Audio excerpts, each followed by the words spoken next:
بسم الله الرحمن الرحيم قل هو الله أحد الله الصمد لم يلد ولم يولد ولم يكن له كفوا أحد.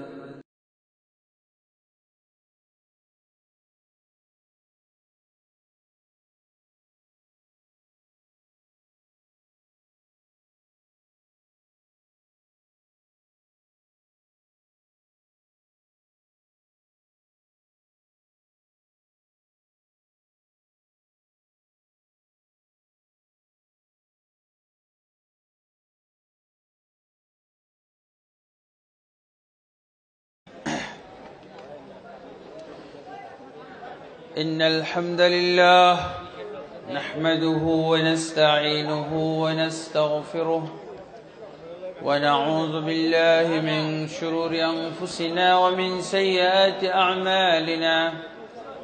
من يهده الله فلا مضل له ومن يضلل فلا هادي له، وأشهد أن لا إله إلا الله وحده لا شريك له، وأشهد أن محمدًا عبده ورسوله.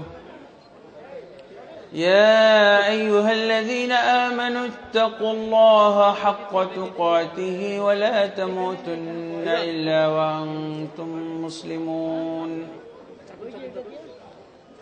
يا أيها الناس اتقوا ربكم الذي خلقكم من نفس واحدة وخلق منها زوجها وبث منهما رجالا كثيرا ونساء، واتقوا الله الذي تساءلون به والأرحام إن الله كان عليكم رقيبا. يا أيها الذين آمنوا اتقوا الله وقولوا قولا سديدا يصلح لكم أعمالكم ويغفر لكم ذنوبكم، ومن يطع الله ورسوله فقد فاز فوزا عظيما. أما بعد، فإن خير الحديث كتاب الله، وخير الهدي هدي محمد صلى الله عليه وسلم، وشر الأمور محدثاتها، وكل محدثة بدعة، وكل بدعة ضلالة، وكل ضلالة في النار. أما بعد، فأعوذ بالله من الشيطان الرجيم. بسم الله الرحمن الرحيم. قل إنما أنا بشر مثلكم يوحى إلي أنما إلهكم إله واحد، فمن كان يرجو لقاء ربه فليعمل عملا صالحا ولا يشرك بعبادة ربه أحدا. وقال سبحانه: يا أيها الذين آمنوا أطيعوا الله وأطيعوا الرسول ولا تبطلوا أعمالكم. وقال النبي صلى الله عليه وسلم: من عمل عملا ليس عليه أمرنا فهو رد. متفق عليه।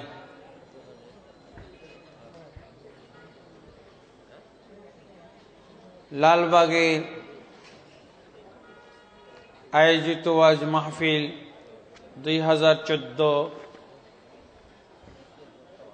এর সম্মানিত সভাপতি এবং প্রধান অতিথি,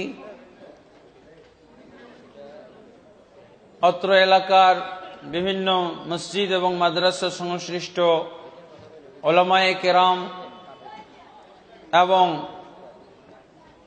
বিভিন্ন স্তরের বিভিন্ন পেশার আমার প্রাণপ্রিয় মুসলিম ভাই ও বন্ধুগণ, পর্দার আড়াল থেকে যে সমস্ত মা বোনেরা শুনছেন, তাদের সকলের প্রতি তাহিয়া খালিদা জান্নাতি সম্ভাষণ জানাচ্ছি। আসসালামু আলাইকুম ওয়া রাহমাতুল্লাহি ওয়া বারাকাতুহু। আমার বক্তব্য শুরু করার পূর্বে অন্তরের অন্তঃস্থল থেকে সেই ভাইদের প্রতি শুকরিয়া জানাচ্ছি। বা'দা শুকরিল্লাহ আযজা ওয়া জাল্লা, আল্লাহ তাবারক ওয়া তাআলার হামদ সানার এবং শুকরিয়া আদায়ের পর যারা এই ওয়াজ মাহফিলের জন্য শ্রম দিয়েছেন এবং বিভিন্নভাবে দৌড়ঝাঁপ করেছেন এবং একে সফল করার জন্য বিভিন্নভাবে সাহায্য সহযোগিতা সমর্থন করেছেন, আল্লাহ তাবারক ওয়া তাআলার বারগাহে দোয়া করি আজকের এই মাহফিল বা এই ওয়াজ মাহফিল তাদের জন্য জান্নাতের ওসিলা হয়ে যাক। এই মাহফিলকে তাদের জান্নাতের ওসিলা হিসেবে কবুল করে নিন এবং জাহান্নাম থেকে নাজাত পাওয়ার জন্য ওসিলা বানিয়ে দিন। আল্লাহুম্মা আমিন। আমরা যারা এখানে একত্রিত হয়েছি, আমাদেরকে আল্লাহ তাবারক ওয়া তাআলা আজকের এই মাহফিলে কোরআন এবং হাদিসের যে ওয়াজ নসিহত হচ্ছে এবং হয়েছে, এই সমস্ত ওয়াজ নসিহতের ওসিলায় জান্নাতের দিকে পরিচালিত করুন। আমাদের এই জন্য যেন এই ওয়াজ মাহফিল জান্নাতের ওসিলা হয়ে যায়, জাহান্নাম থেকে নাজাত পাওয়ার ওসিলা হয়ে যায়। আল্লাহুম্মা আমিন। বন্ধুগণ, আমার অভ্যাস বিষয়ভিত্তিক আলোচনা করা এবং ঢাকা শহর, রাজধানী শহর, যেখানে সমস্ত শ্রোতাই আমাদের সামনে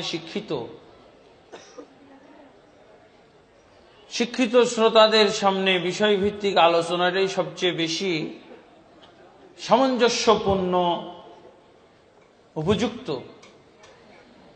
তা আমি যে বিষয়ে আলোচনা করব, আলোচনাটা অত্যন্ত হৃদয়গ্রাহী একটা আলোচনা। আমাদের ধর্মীয় জীবনের, আমাদের ইমানি জিন্দেগির জন্য বিরাট উন্নয়নের এখানে ব্যবস্থা রয়েছে। দ্বীনি উন্নয়ন এবং দ্বীনি সংস্কার।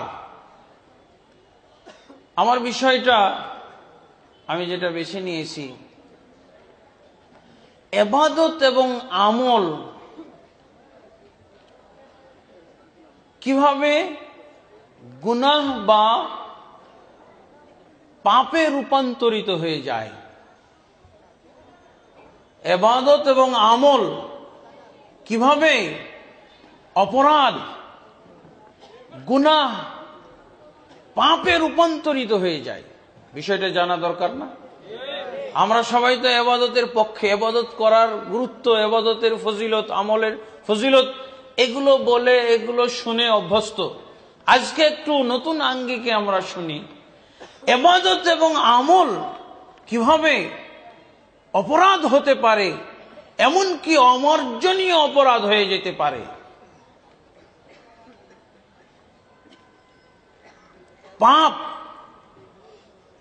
আমরা তো অনেকগুলো পাপের নাম জানি, পাপকে ভয় করি, কিন্তু আমরা ধর্মীয় জীবন যাপন তো পছন্দ করি, ধার্মিক হতে চাই, আবেদ হতে চাই, নামাজি হতে চাই, আল্লাহর জিকিরকারী হতে চাই, আল্লাহর জন্য সায়েম রোজাদার হতে চাই, আল্লাহর কাছে প্রার্থনাকারী, আমি দোয়াকারী বান্দা হিসেবে গণ্য হতে চাই।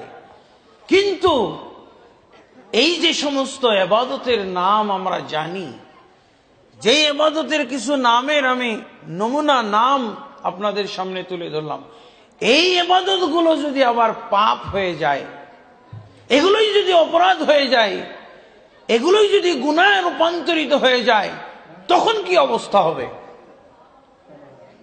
আমার মনে হয় এই বিষয়ে আলোচনা অত্যন্ত জরুরি, অত্যন্ত জরুরি। বিশেষভাবে এই ধরনের আলোচনা না করার কারণে এক শ্রেণীর মুসলমানের ভিতরে এরকম একটা সেন্স তৈরি হয়েছে, এরকম একটা বুঝ তৈরি হয়েছে যে ইবাদত করলেই জান্নাত, আমল করলেই নাকি, নামাজ পড়লেই নেকি হয়ে গেল, দান করলেই নেকি হয়ে গেল।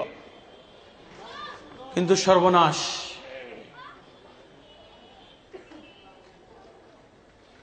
আমল ইবাদত অনেক সময় পাপে রূপান্তরিত হয়ে যায়, বিরাট ধরনের গুনাহতে রূপান্তরিত হয়ে যায়। আমার বিষয় শিরোনামের পরিচিতি বলার সময় আরেকটু আপনাদেরকে এই বিষয়ে জানাইতে চাই, সেটা হলো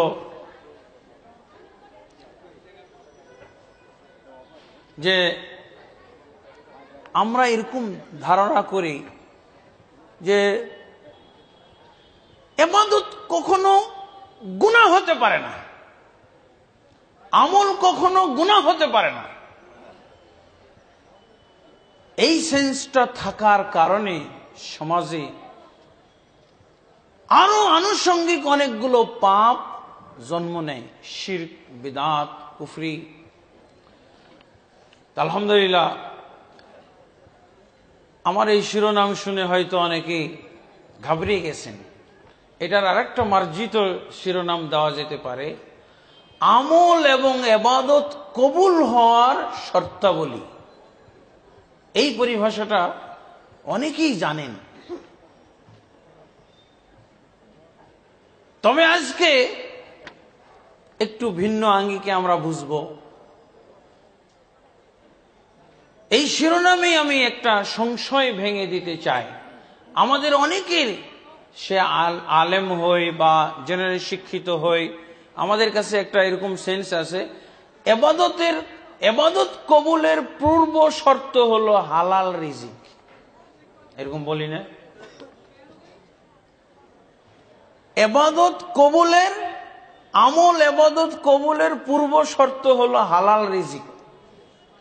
এই কথাটা বলার মাধ্যমে এরকম একটা বুঝ আসে যে মনে হয় একটি মাত্র শর্ত, আর কোনো শর্ত নাই, তাই না? এটা একটা ভুল। তাহলে বরং আমরা যদি ইবাদত এবং আমল কবুল হওয়ার ডিটেলস শর্তগুলো উল্লেখ করতে যাই, তাহলে এই শর্তটা, যেটাকে আমরা প্রধান শর্ত হিসেবে জানি, এই শর্তটা হয়তো 5 নম্বর শর্ত হবে, 5 নম্বরের পরে যাবে। তাহলে আগের 4টা কোথায়? আগের 4টা গেল কোথায়? এই জন্য বরং প্রত্যেক ইবাদত কবুল হওয়ার পূর্ব শর্ত হালাল রিজিক, এই শর্তটাকে আমরা কিছু হাদিসের দৃষ্টিতে পূর্ণাঙ্গ শর্ত বলতে পারি না, হাফ শর্ত। বুঝেছেন? এই পরিভাষাটাও নতুন, হাফ শর্ত হওয়ার যোগ্য। এর অর্থ কিন্তু এটা নয় যে আমি হালাল রিজিকের বিষয়টা এবং হারামের বিষয়টাকে হালকা করে দিলাম, না। আপনি যেভাবে জানেন হারামের কুফল, হারামের পরিণাম, পরিণতি এবং ভয়াবহতা, সেটা ঠিকই আছে। হালাল রিজিক, হালাল ইনকামের গুরুত্ব, সেটাও ঠিক আছে। কিন্তু আমি যেটা বলতে চাচ্ছি, এর চেয়ে যেগুলো গুরুত্বপূর্ণ শর্ত,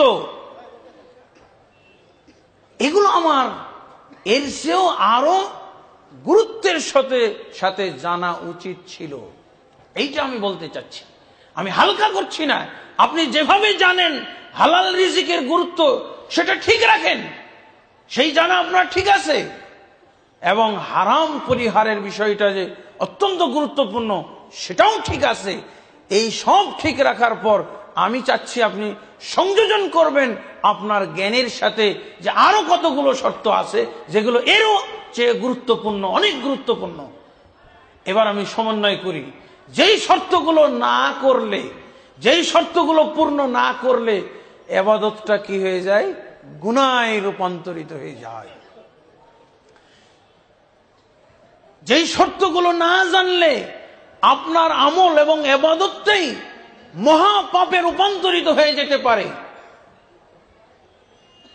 আরেকটা সতর্কীকরণ, ইবাদত যদি কখনো গুনাহে রূপান্তরিত হয়ে যায় তাহলে জানবেন ওই গুনাহটা আপনার জানা যত গুনাহ আছে সমস্ত গুনার চেয়ে মারাত্মক হবে। আল্লাহু আকবার। আপনার জানা ইবাদত যদি গুনাহ হয়ে যায়, ইবাদত যদি অপরাধ হয়ে যায়, তাহলে জানবেন আপনার তালিকায় যতগুলো গুনাহ আছে সমস্ত গুনাহকে ওভারটেক করে যাবে এই ইবাদত নামক অপরাধ। কাজে অত্যন্ত গুরুত্বপূর্ণ বিষয়। বন্ধুগণ, আজকে এই বিষয়ের উপরে আমার আলোচনা জানি না কতটুকু আমি করতে পারবো। আলহামদুলিল্লাহ, আমি সূরা কাহফের শেষ আয়াত থেকে তেলাওয়াত করেছি। আল্লাহ তাবারক ওয়া তাআলা বলছেন, কুল ইন্নামা আনা বাশারুম মিসলুকুম ইউহা ইলাই। হে রাসূল, আপনি বলে দিন, ইন্নামা আনা বাশার, শুধুমাত্র আমি তোমাদের মতো একজন মানুষ। শুধুমাত্র শব্দটা আল্লাহ আগে বলছেন, তোমাদের মতো একজন মানুষ। ইউহা ইলাইয়া, আমার কাছে ওহী করা হয়। আমরা কি জানি, কোরআনের আয়াত এবং কোরআনের আয়াতকে স্পষ্ট করার জন্য তাফসীর লাগে। আমি আগে জানতাম এটার নাম তাফসীর মাহফিল। অনেকেই তাফসীর মাহফিলে, আমি যখন ওই রুমে বসা তখন তাফসীরুল কোরআন মাহফিল শুনছিলাম। এখন আমি পোস্টারটা পেলাম। তো তাফসীরুল কোরআন বা এই ওয়াজ মাহফিলগুলো এবং তাফসীরুল কোরআন মাহফিলগুলোতে সত্যি কোরআনের আয়াতের তাফসীর হওয়া উচিত। কিন্তু প্রায় 90, বরং আরো বাড়িয়ে বললে ভুল হবে না, 99% বাংলাদেশের তাফসীরুল কোরআন মাহফিলে শুধু তাফসীরটাই হয় না, অন্য সব কিছু হয়, তাফসীরই শুধু বাকি থেকে যায়। লা হাওলা ওয়ালা কুওয়াতা ইল্লা বিল্লাহ। কি হয়? কিসসা কাহিনী হয়, যুক্তি তর্ক হয়, হাসানো হয়, কাঁদানো হয়, মজা লাগে। কিসসা কাহিনী কতগুলো ব্যাগ ভর্তি করে নিয়ে যাওয়া হয়। হ্যাঁ, তাহলে আজকে যতটুকু আয়াত আমি তেলাওয়াত করব, কুল ইন্নামা আনা বাশারুম মিসলুকুম, রাসূল সাল্লাল্লাহু আলাইহি ওয়াসাল্লামকে বলতে বলা হচ্ছে, তুমি বলে দাও যে আমি শুধু তোমাদের মতো একজন মানুষ। আল্লাহর রাসূল সাল্লাল্লাহু আলাইহি ওয়াসাল্লাম হাদিসে এটার তাফসীর করেছেন। কোরআনের আয়াতের তাফসীর যতক্ষণ পর্যন্ত রাসূল সাল্লাল্লাহু আলাইহি ওয়াসাল্লামের কাছ থেকে না শুনবে, রাসূল সাল্লাল্লাহু আলাইহি ওয়াসাল্লাম থেকে না জানবে, ততক্ষণ পর্যন্ত কোরআনের আয়াত দ্বারা হেদায়েত না পেয়ে গুমরাহির দিকে চলে যাবে মুসলমান।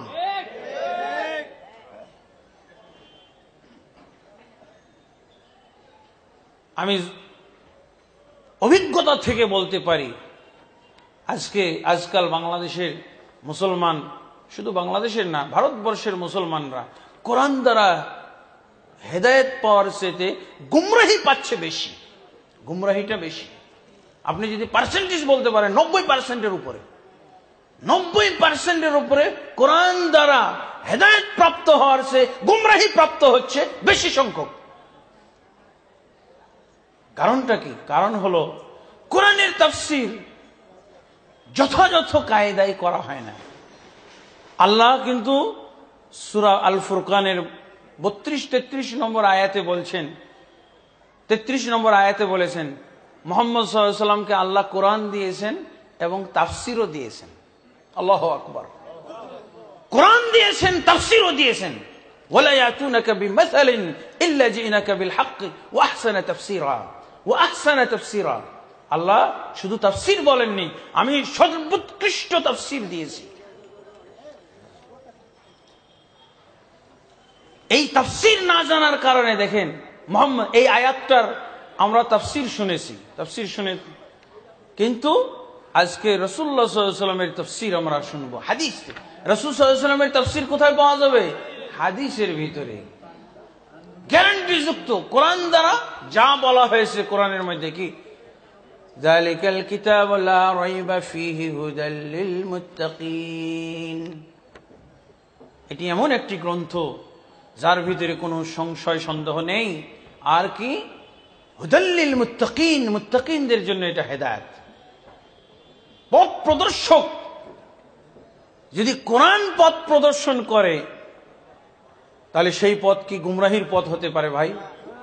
সেই পথ কি ভ্রষ্টতার পথ হতে পারে? সেই পথ কি ভিন্ন ভিন্ন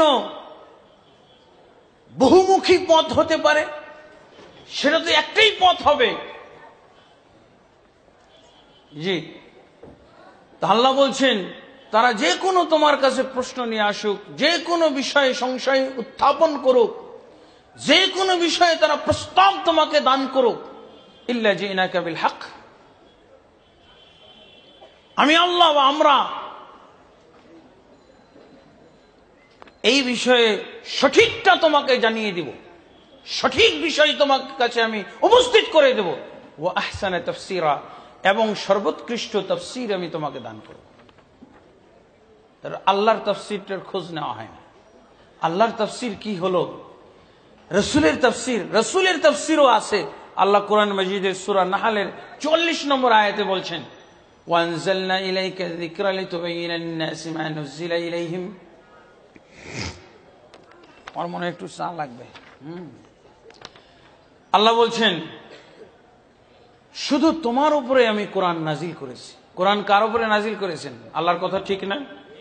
হ্যাঁ, মুহাম্মদ সাল্লাল্লাহু আলাইহি ওয়াসাল্লামের উপরে আল্লাহ কোরআন নাজিল করেছেন না? দুই একটা আয়াত আবু বকর রাদিয়াল্লাহু আনহুর উপরে নাজিল হয়েছিল। হ্যাঁ, এই যুগের কোন পীর সাহেবের উপরে নাজিল হয়েছে? সবগুলো আয়াত, সবগুলো সূরা, পুরো কোরআন কার উপরে নাজিল হয়েছে? একটা অক্ষর অন্যের উপরে নাজিল হয় নাই। আল্লাহ সেটাই বলছেন ওয়ানজালনা ইলাইকা যিকর, আমি তোমার উপরে জিকিরের গ্রন্থটা নাজিল করলাম। জিকিরের গ্রন্থ কি? আল কোরআনুল কারীম। লিতুবাইয়িনা লিন-নাসি মা নুজিলা ইলাইহিম, যাতে করে মানুষদের উদ্দেশ্যে যা আমি এই কোরআনে নাজিল করেছি এর বিশ্লেষণ, এর ব্যাখ্যাটা তুমি করে দাও। তাহলে আল্লাহ ব্যাখ্যা করবেন, তাফসীর করবেন, আর রাসূল তাফসীর করবেন।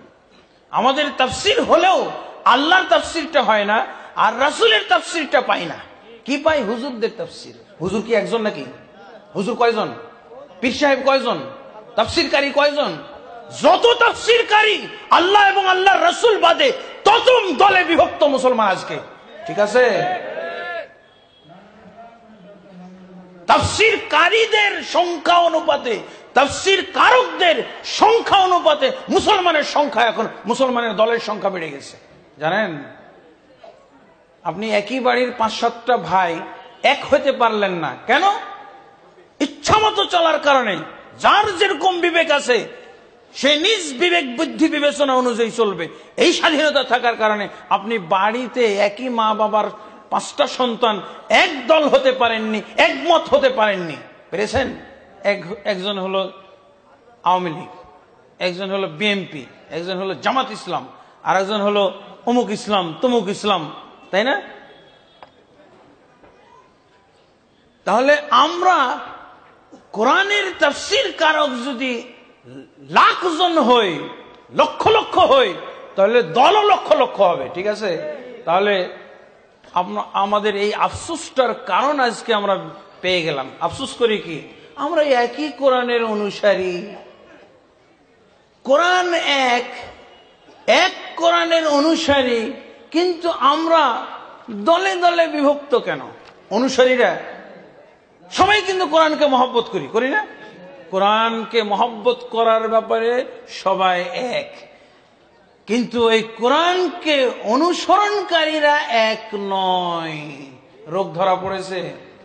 আল্লাহ বলে দিয়েছেন আমার তাফসীর তোমাকে দান করা হবে। তোমাকে যে তাফসীর আমি শিখিয়েছি সেই তাফসীর অনুযায়ী মানুষকে ব্যাখ্যা দাও। কোরআন এক হলে হবে না, কোরআনের ব্যাখ্যাটাও এক হতে হবে। কোরআনের ব্যাখ্যাকারী যদি 2 লাখ হয়, 3 লাখ হয়, তো মুসলমান 3 লক্ষ দলে বিভক্ত হবে। ঠিক আছে বন্ধুগণ, এই রোগটা ধরিয়ে দিই। তাহলে দেখেন আল্লাহ বলছেন, কুল ইন্নামা আনা বাশারুম মিসলুকুম ইউহা ইলাইয়া, বলে দাও আমি তোমাদের মতো একজন মানুষ। রাসূলুল্লাহ সাল্লাল্লাহু আলাইহি ওয়াসাল্লাম এই কথাটাকে হাদিসে কিভাবে ব্যাখ্যা করেছেন জানেন? আল্লাহ তো এটুক বলেই শেষ করেছেন, আমি তোমাদের মতো মানুষ। রাসূল সাল্লাল্লাহু আলাইহি ওয়াসাল্লাম বলছেন, সাহাবীদেরকে লক্ষ্য করে, নামাজে ভুল হয়ে গেছিল, 4 রাকাতের নামাজ 2 রাকাত পড়িয়ে ফেলেছিল। এরপর রাসূল সাল্লাল্লাহু আলাইহি ওয়াসাল্লাম এমন ভুলেছেন যে স্মরণ করেও কাম হয় না, স্মরণ করেও কাম হয় না। পরে অনেকক্ষণ পর এক সাহাবী বললেন, আল্লাহ রাসূল সাল্লাল্লাহু আলাইহি ওয়াসাল্লাম পুরো প্রত্যাখ্যান করলেন। সাহাবী বলছেন, আকুসিরাতিস সালাতু আম নাসিতা ইয়া রাসূলুল্লাহ, হে আল্লাহর রাসূল আপনি কি ভুলে গেলেন নাকি সালাত কমিয়ে দেওয়া হলো? আল্লাহ রাসূল দেখছেন কত কড়া ভুল, বলছে মা কুসিরাতিস সালাতু ওয়া মা নাসিতা, নামাজ কমানো হয় নাই, ভুলিও নাই, ঠিক পড়েছে। লা হাওলা ওয়ালা কুওয়াতা ইল্লা বিল্লাহ। সাহাবীরা এমনি তো ভয় পাইতেছিলেন, একজন যদি সাহস করে বললেন তো প্রত্যাখ্যান করে দিলেন। কিভাবে এখন রাসূলকে বোঝানো যায় এমন ভুল? তারপরে দেখা যায় যে আনাগোনা শুরু হয়ে গেছে অন্য সাহাবীদের, এই বলে কি ভুলে নাই বলে, আল্লাহ রাসূল নাকি ভুলে নাই, সালাত তো কমানো হয় নাই, তাহলে তো বলা দরকার। সবাই বলে উঠল, ইয়া রাসূলুল্লাহ আপনি সত্যিই 2 রাকাত কম পড়েছেন। আমি কিন্তু চা খাওয়ার সময় জিকির টানি না, লা ইলাহা ইল্লাল্লাহ এগুলো বলার অভ্যাস নাই।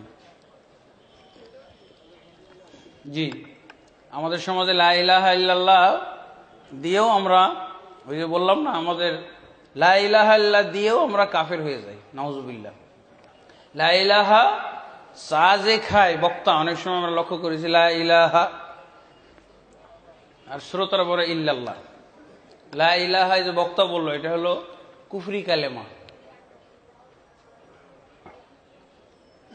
আল্লাহ নাই, কোন মাবুদ নাই, কমিউনিস্ট কালেমা হয়ে গেল। আর এদিকে শ্রোতারা শুধু বলতেছে ইল্লাল্লাহ, আল্লাহ বাদ দিয়ে, আল্লাহ ব্যতীত, আল্লাহ ছাড়া।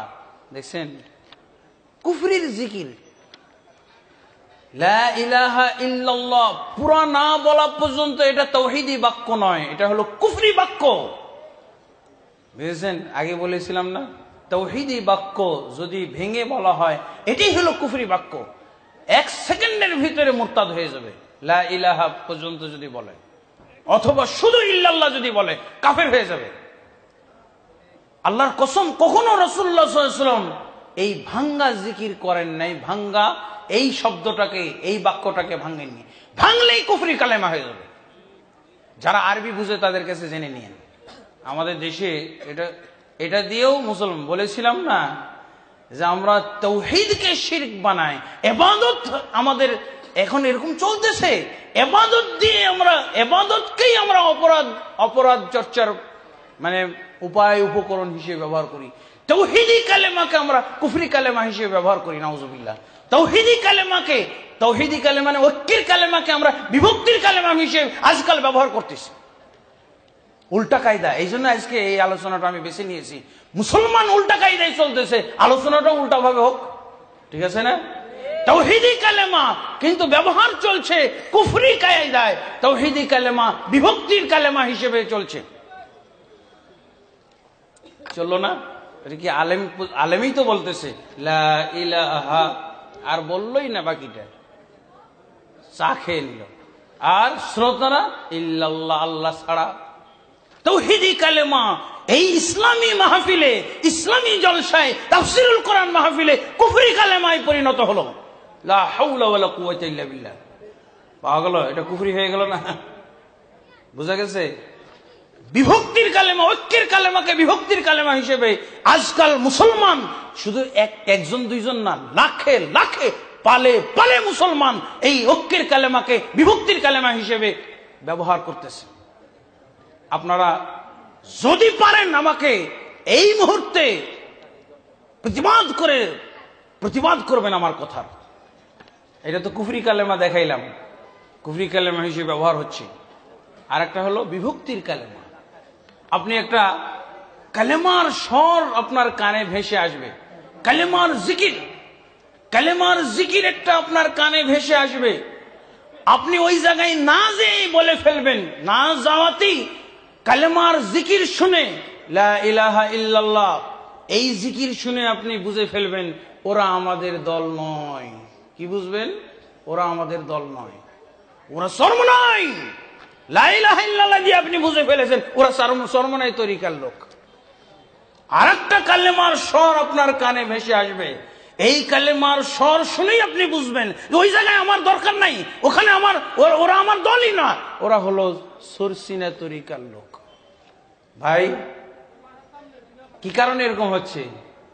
ঐক্যের কালেমা দেখছেন, বিসমিল্লাহ বলো, মুসলমান আজকে কত 0 পয়েন্টে নেমে গেছে, মাইনাস পয়েন্টে নেমে গেছে। বাস্তব কথা কিনা? ওখানে আর জীবনও যাবেন না আপনি। কেন? আপনি ওই দলে না, আপনি কালেমা শুনেই বুঝে ফেলেছেন ওই মাহফিলটা আমাদের মাহফিল নয়, ওটা সর্বনয় মাহফিল। কি দেখে বুঝলেন? কালেমার জিকির টানা থেকেই বুঝে ফেলেছেন। আর এক জায়গায় আপনি দেখতেছেন মাইকে কালেমার স্বর ভেসে আসছে, ও সর্বনাশ, ওরা তো আমাদের লোক না, ওরা সরসিনা পার্টি। দেখছেন কি দিয়ে বুঝলেন? ওদের কালেমা চর্চা দেখেই বুঝলেন। বাস্তব কথা কিনা? কেউ পারবেন? প্রতিবাদ করার উপায় আছে? কার উপায় আছে? হাত তোলেন। আজকার এই মুসলমান এরকম আফসোসের মুসলমান হয়েছে, যেই মুসলমানরা ইসলামের উপকার করবে এই মুসলমানরা দলে দলে পালে পালে ইসলামের বিরুদ্ধে এভাবে কাজ করে যাচ্ছে, কালেমাকে ধ্বংস করছে এরা। যদি কথা আমার অবাস্তব হয়, অসত্য হয়, প্রতিবাদ করতে পারেন, হ্যাঁ এটা ঠিক নয়, ঠিক নয় বলতে পারবেন। আর একটা কালেমার স্বর আপনার কানে ভেসে আসছে, এটা তো ৮৮ কালেমা, এটা কথা সত্য না? আরেকটা কালেমার স্বর জিকির ভেসে আসছে, ওরা হলো দেওয়ানবাগিওয়ালা, ওরা দেওয়ানবাগি। আরেকটা কালেমার স্বর ভেসে আসছে, আপনি শুনেই বুঝে ফেলছেন ওটা চন্দ্রপাড়া গ্রুপ। কি দিয়ে বুঝছেন এগুলো? কি দিয়ে বুঝা গেল এগুলো? ঐক্যের কালেমা এটা আছে, তাওহীদি কালেমা হিসেবে আর ব্যবহার হচ্ছে। এই মুসলমানদের আজকে ওয়াজ, আর এই ওয়াজে আজকে এদের সবার আসা উচিত ছিল, সবার আজকে এখানে উপস্থিত থাকা উচিত ছিল, ফরজ ছিল তাদের। যারা নিজেদের গুমরাহি নিজেরা বুঝতে না জানে তাদেরকে অন্য জায়গায় যেতে হয় না, উচিত নয়। যারা কোরআন দ্বারা গুমরা হয়, যারা কালেমা দ্বারা গুমরা হয়, এদের হেদায়েতের কোনো উপায় আছে বলেন? লা হাওলা ওয়ালা কুওয়াতা ইল্লা বিল্লাহ, ইন্না লিল্লাহি ওয়া ইন্না ইলাইহি রাজিউন। কালেমা দিয়েই বিভক্তি, কালেমা থেকেই কুফরি স্টার্টিং শুরু হয়ে গেল। এই হলো বর্তমান মুসলমানের চিত্র।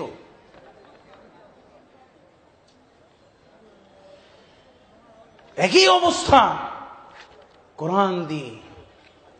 এটা কার তাফসীর? হুজুরের তাফসীর, বড় হুজুরের তাফসীর। লা হাওলা ওয়ালা কুওয়াতা, কোরআন দ্বারা বিভক্তি, কোরআন দ্বারা কুফরি। আল্লাহর রাসূল সাল্লাল্লাহু আলাইহি ওয়াসাল্লামের যুগে জাহিলি সমাজ, এই জাহিলি সমাজ মানে কি? কাফের সমাজ, মুশরিক সমাজ। কেউ নেই ওদেরকে মুসলমান সমাজ বলবে, আছে? একটা নাস্তিককেও যদি বলা হয় সেও হয়তো বলবে যে ওই জাহিলি সমাজটা ছিল কাফের সমাজ, মুশরিকদের সমাজ। রাসূলুল্লাহ সাল্লাল্লাহু আলাইহি ওয়াসাল্লাম কোরআন নিয়ে আসার পর সেই কাফের সমাজ মুসলিম সমাজে পরিণত হয়েছিল না, জাহিলি সমাজ ইসলামী সমাজে পরিণত হয়েছিল। আর ওরা দলে দলে কবিলায় কবিলায় বিভক্ত ছিল। সেই কাফের বিভক্ত লোকগুলো একজন আরেকজনের শত্রু লোকগুলো সবাই ভাই ভাই হিসেবে হয়ে গেছিল। সবাই ভাই ভাই, একজন আরেকজনকে ভাই ভাই হিসেবে গ্রহণ করে নিয়েছিল। এই হলো কোরআনের উপকারিতা। সে যুগে রাসূল সাল্লাল্লাহু আলাইহি ওয়াসাল্লামের যুগে এই কোরআন দ্বারা কাফের মুসলমান হয়েছিল, আর বিভক্ত জাতি ঐক্যবদ্ধ হয়েছিল। বর্তমান যুগে এই কোরআন আমাদের মাঝে আছে, এই কোরআন দ্বারা উল্টা কাম হচ্ছে। এক শ্রেণীর মুসলমান কাফের হচ্ছে, আর যারা কাফের হচ্ছে না তারা বিভক্ত হচ্ছে। সেই জাহিলি অবস্থাটা আমরা ফিরিয়ে এনেছি। অতএব বোঝা গেল যে আমাদের মুসলমানদের বর্তমান কোরআনের সাথে সম্পর্ক হলো উল্টা সম্পর্ক, বৈরী সম্পর্ক, সুসম্পর্ক না, পজিটিভ সম্পর্ক না, ইতিবাচক কোন সম্পর্ক নয়, নেতিবাচক সম্পর্ক, আর দূরত্বের সম্পর্ক। কথাটা বুঝে এসেছে? এই কোরআন আজকে আমাদের মাঝে থাকায় আজ আমাদের মাঝে এক শ্রেণীর মুসলমান কাফের হচ্ছে। ওই যে কিছুক্ষণ আগে কথা উঠালো হলো কাদিয়ানীরা, ওরা বলে নবী আসবে, ওরা বলে মুহাম্মদ সাল্লাল্লাহু আলাইহি ওয়াসাল্লামের পরে আরো নবী আসবে। এই জায়গায় আমাকে আনানো হয়েছিল, এক কাদিয়ানী দায়ের সাথে বাহাস করার জন্য আমাকে নিয়ে আসছিলেন এই লালবাগের যুবক ভাইরা। কাদিয়ানী যাদের দাবি হলো মুহাম্মদ সাল্লাল্লাহু আলাইহি ওয়াসাল্লামের মৃত্যুর পর আরো বহু নবী আসবে। তারা কি দিয়ে প্রমাণ করে? এই কোরআন দ্বারা। কোরআন দ্বারা এই লাখ লাখ কাদিয়ানী প্রমাণ করে যে মুহাম্মদ সাল্লাল্লাহু আলাইহি ওয়াসাল্লামের পর আরো বহু নবী আসবে। মুহাম্মদ সাল্লাল্লাহু আলাইহি ওয়াসাল্লাম শেষ নবী, আখেরি নবী নন। বলেন, কোরআনে যদি এটা তারা পেয়ে থাকে তাহলে কোরআন থেকে কি পেল? হেদায়েত পেল না কুফরি পেল? কোরআন দ্বারা মুসলমান হলো না কাফের হলো? কথাটা ঠিক হলো কিনা? মুসলমান আজকে কোরআনের সাথে উল্টা সম্পর্ক গড়ে তুলেছে। এক পীর সাহেব বলতেছেন যে আমার মুরিদরা সালাত পড়ার দরকার নেই, আমার মুরিদদের সালাত পড়ার দরকার নেই। কেন?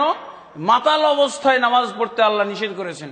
সূরা নিসার 43 নম্বর আয়াতে আছে, ইয়া আইয়ুহাল্লাযীনা আমানু লা তাকরাবুস সালাতা ওয়া আনতুম সুকারা। হে ঈমানদারগণ, তোমরা সালাতের ধারে কাছে যেও না মাতাল অবস্থায়। হুজুরকে জিজ্ঞেস করছে, হুজুর আপনার মুরিদরা কেন সালাত পড়ে না? বলছে আমার মুরিদরাও তো মাতাল। কেন? আমি তাদেরকে মুরিদ যখন বানাই তাদেরকে আল্লাহর মাতাল বানিয়ে দিই। এই পীর সাহেবের যদি 30 লক্ষ মুরিদ হয়, 50 লক্ষ মুরিদ হয়, তাহলে কি হলো? পীর সাহেব এবং মুরিদ সহ কি হলো? কোরআন দ্বারা কাফের হলো। যেন এটা পরিবেশ সৃষ্টি হয়ে গেছে। রাসূল সাল্লাল্লাহু আলাইহি ওয়াসাল্লামের পরিবেশের হুবহু উল্টা পরিবেশ। রাসূল সাল্লাল্লাহু আলাইহি ওয়াসাল্লামের পরিবেশ ছিল কি? ইয়াদখুলুনা ফি দীনিল্লাহি আফওয়াজা। কোরআনের পরিবেশ এরকম হয়েছিল যে আল্লাহর দ্বীনের ভিতরে দলে দলে কাফেররা প্রবেশ করেছিল। আর আজকে যেন অবস্থাটা এরকম যে দলে দলে মুসলমান আজকে বিধর্মীতে প্রবেশ করতেছে, কাফের হচ্ছে দলে দলে।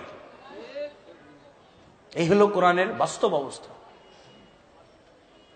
যেখানেই যাবেন একদল আর এক দলের বিরুদ্ধে ওয়াজ করতেছে, কোরআন নিয়েই করতেছে।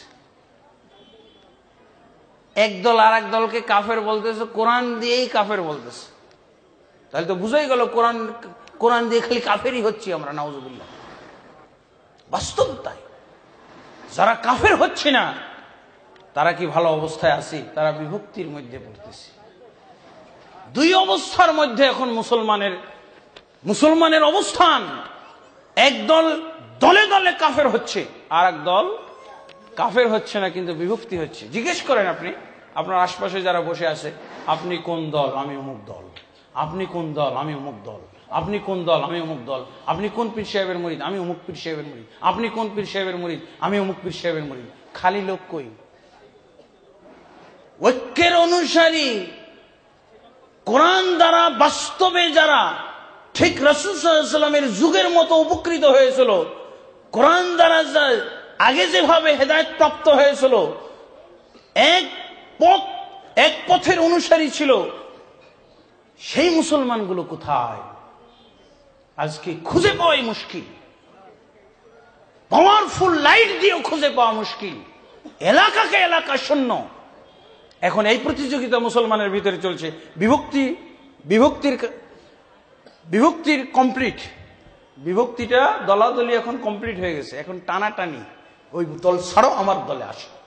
বিভক্তি অনেক আগে এই সবক শেষ, এই সবক আয়ত্ত হয়ে গেছে, দলে দলে বিভক্ত হওয়ার সবক আয়ত্ত হয়ে গেছে।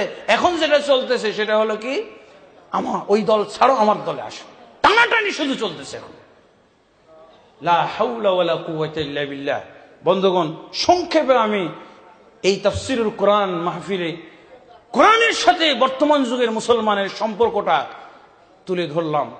এরপরে যেটা বলতে চাচ্ছিলাম কোরআনের আয়াতের তাফসীর, সেটা কি, আল্লাহ রাসূল সাল্লাল্লাহু আলাইহি ওয়াসাল্লাম বললেন, ওই যে সূরা কাহাফের শেষ আয়াত, ইন্নামা আনা বাশারুম মিসলুকুম, আমি তোমাদের মতোই একজন মানুষ।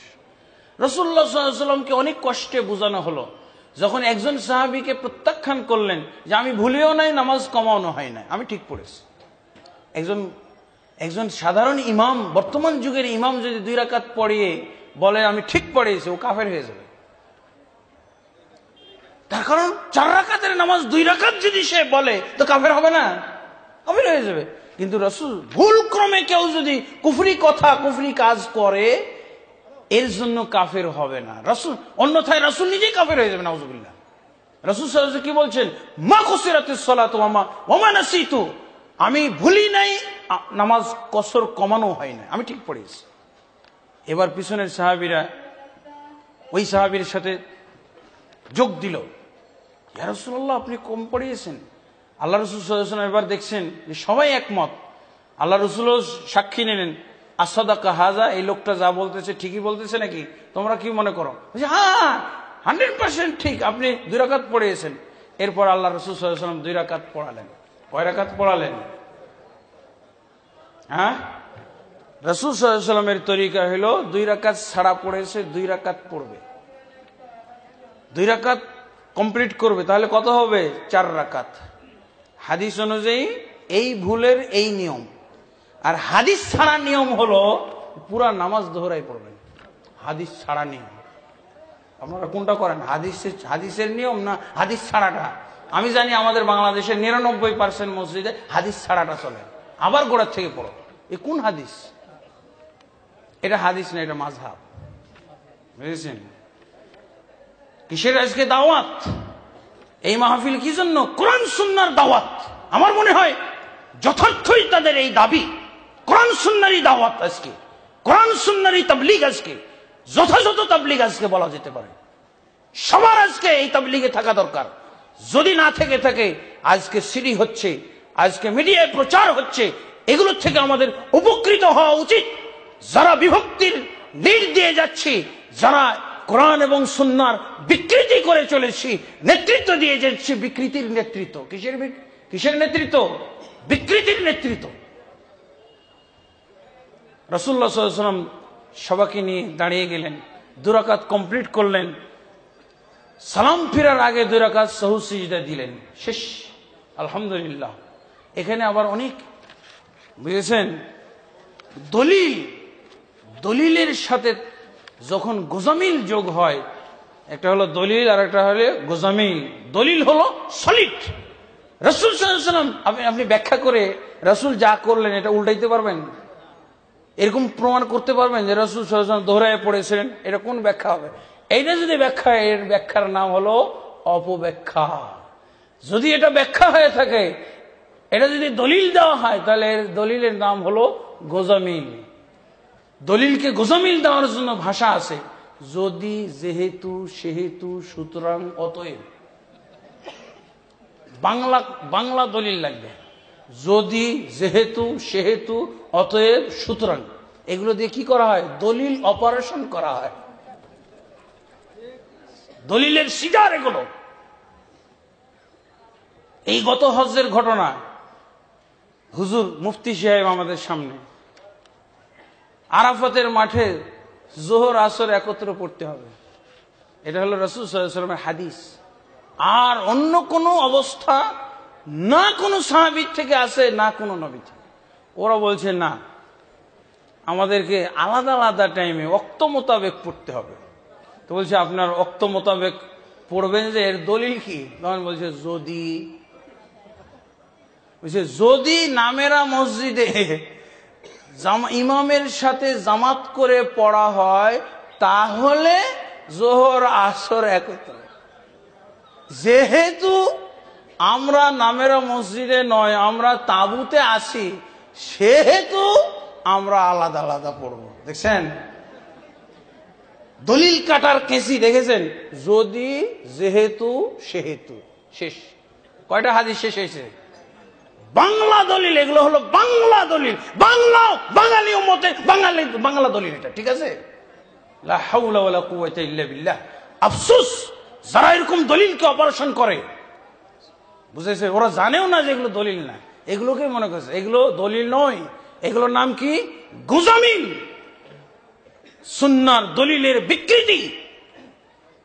রাসূল সাল্লাল্লাহু আলাইহি ওয়াসাল্লামের সামনে তাদের দাঁড়ানোর কোনো সুযোগ থাকবে না। লা হাওলা ওয়ালা কুওয়াতা ইল্লা বিল্লাহ, এই হলো বাস্তবতা। তাহলে বলেন আপনারা কি করবেন যদি 2 রাকাত সালাত ছুটে যায়? তাহলে শুধু পূর্ণ করবেন, একামত লাগবে না। আরো যদি বলা হয়, এখানেও যদি সেট করা হয়, যদি কি, যদি কথাবার্তা বলা হয় তাহলে পুরা পড়তে হবে। এই যদিটা কোথা থেকে আসলো? দেখছেন দলিলকে কিভাবে গোজামিল তৈরি করা হয়। আপনি যে গোজামিলটা তৈরি, এর নজির আছে? একজন ল্যাংড়া সাহাবী এরকম করেছে, আপনার এই যদি আমল করেছে। ল্যাংড়া সাহাবী সর্বনিম্ন পর্যায়ের একেবারে 1,40,000তম সাহাবী এরকম করেছে।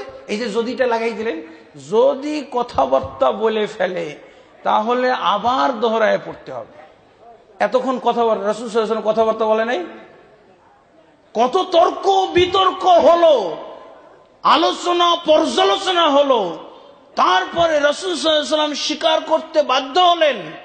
তারপরও 2 রাকাত যদি নাই। বলছে কি এই যদিটাই হলো মাযহাব, বুঝেছেন? 2 রাকাত পুরো পড়ে ফেলবেন, এইটা হলো আপনার কি দলিল আমল, রাসূলের অনুসরণ, রাসূলকে মানা, ইবাদতটা আল্লাহর কাছে গ্রহণযোগ্য করে ফেলা। কারণ রাসূল সাল্লাল্লাহু আলাইহি ওয়াসাল্লামের সাথে মিলতে হবে, মিলে গেল। আর যদি আমল যখন করবেন, যদি কি, যদি কথাবার্তা বলে ফেলে তাহলে আবার দোহরায় পড়তে হবে। রাসূল সাল্লাল্লাহু আলাইহি ওয়াসাল্লাম কি একটা নিয়ম বলেন, এই নিয়মটা ল্যাংড়া খোড়া, এ দাঁড়ানোর সুযোগই নেই, এই নিয়মের দাঁড়ানোর কোনো সুযোগ নেই। কারণ রাসূল সাল্লাল্লাহু আলাইহি ওয়াসাল্লাম কি করেছেন? কথাবার্তা বলেছেন না? ভাই আপনারা আমাকে ভুল বুঝবেন না, আমি আপনাদেরকে দলিলের দিকে ফিরিয়ে আনছি।